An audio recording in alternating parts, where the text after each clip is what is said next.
Bab 54.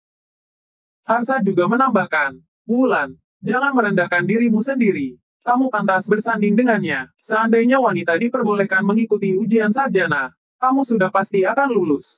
Mana mungkin kamu tidak bisa bersanding dengan orang ini yang hanya sarjana tingkat rendah?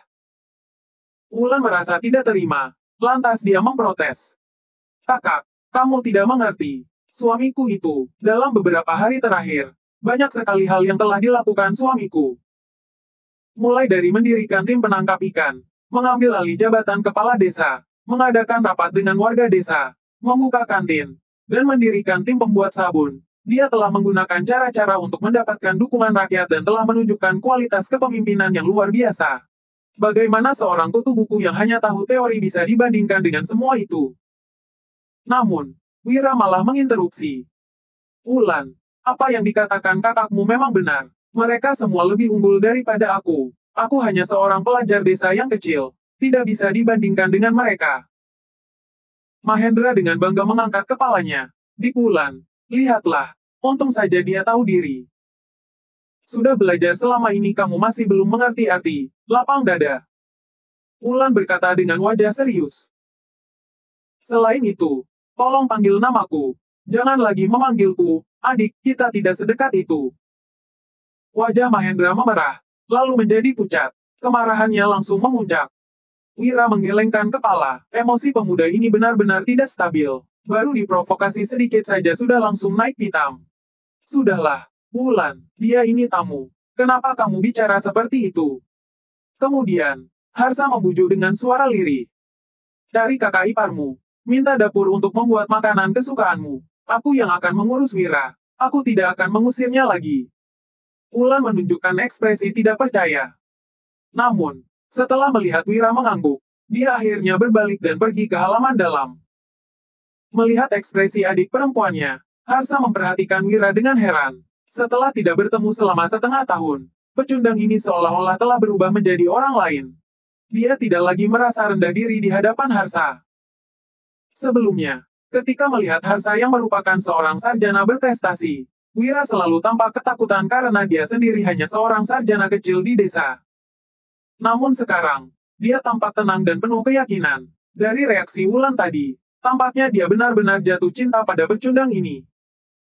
Sebelumnya, Wulan melindungi suaminya ini karena merasa bersyukur telah menikahinya dalam keadaan sulit. Sekarang, Wulan terlihat berbeda, seolah-olah hatinya telah diberikan kepada Wira. Dia selalu saja membela Wira setiap saat. Dalam situasi saat ini, seorang pelajar dari desa kecil seperti Wira sudah pasti tidak akan bisa membahagiakan Wulan. Jika memisahkan mereka secara paksa dan menikahkan adiknya ke keluarga Silali, kehidupan Wulan pasti akan lebih terjamin. Namun, mengingat sifat adik perempuannya, dia pasti akan membenci Harsa seumur hidup dan tidak akan pernah berhubungan dengannya lagi.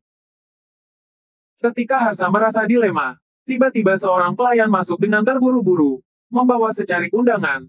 Tuan muda kedua, ada seorang Tuan Indra yang mengaku sebagai teman lama Anda ingin berkunjung. Tuan Indra. Harsa mengerutkan kening, lalu melihat tulisan di undangan itu dengan tersenyum tipis.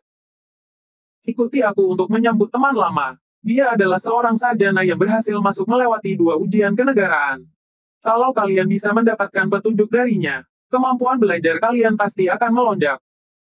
Mahendra terkejut. Sarjana yang berhasil lulus dalam 2 ujian. Ada 3 kategori sarjana, yaitu juara pertama, juara kedua, dan juara ketiga dalam ujian negara. Ada 30 orang sarjana yang berhasil masuk dalam ujian kedua, dan 300 orang sarjana yang berhasil masuk dalam ujian ketiga. Orang yang berhasil masuk dalam ujian kedua adalah orang yang memiliki bakat dan keahlian dalam politik. Wira mengikuti mereka dengan enggan. Dia tidak berniat untuk mengikuti ujian negara lagi. Apa gunanya menjadi juara pertama jika pada akhirnya dia harus membungkuk kepada pemimpin negara? Dia tidak tertarik menjadi seorang penjilat. Lebih baik dia mengembangkan teknologi, melatih tubuhnya, dan menikmati kebersamaan dengan istri cantik. Bukankah itu lebih menyenangkan? Ketiga orang itu sampai di depan pintu. Di depan kereta kuda yang tua, berdiri seorang pria parubaya dengan baju yang terbuat dari kain katun. Harsa buru-buru menuruni tangga dan membungkuk sambil menyapa. Tuan Indra, lama tidak bertemu. Tuan Indra memberikan salam balik. Tuan Harsa, Senang bertemu denganmu. Mahendra membungkuk dengan hormat. Namaku Mahendra. Aku adalah salah satu sarjana tingkat tinggi. Selain itu, aku adalah putra sulung keluarga Silali di kabupaten ini. Keluarga Silali dan keluarga Linardi memiliki hubungan yang erat. Sudah lama aku ingin bertemu dengan Tuan Indra. Tuan Indra tersenyum dan menganggukkan kepala. Tuan Mahendra, senang bertemu denganmu. Wira berdiri di atas tangga dan melihat-lihat. Dia tidak berniat ikut campur karena lingkungan mereka berbeda. Namun, tak disangka, Mahendra malah berbalik dan berteriak. Wira, padahal kamu juga seorang sarjana, tapi kamu sama sekali tidak mengerti etika. Tuan Indra adalah seorang sarjana yang berhasil lulus dalam 2 kali ujian negara. Kak Harsa saja turun dari tangga untuk menyambutnya. Kamu yang notabene hanya seorang murid kecil malah berani berdiri di atas tangga. Kamu benar-benar tidak sopan. Dia berhenti sejenak dan kemudian berkata lagi, Tuan Indra jangan perhitungan dengannya. Dia adalah seorang penduduk desa yang hanya belajar beberapa tahun dan beruntung menjadi sarjana tingkat rendah. Aku mewakilinya minta maaf karena dia tidak tahu sopan santun.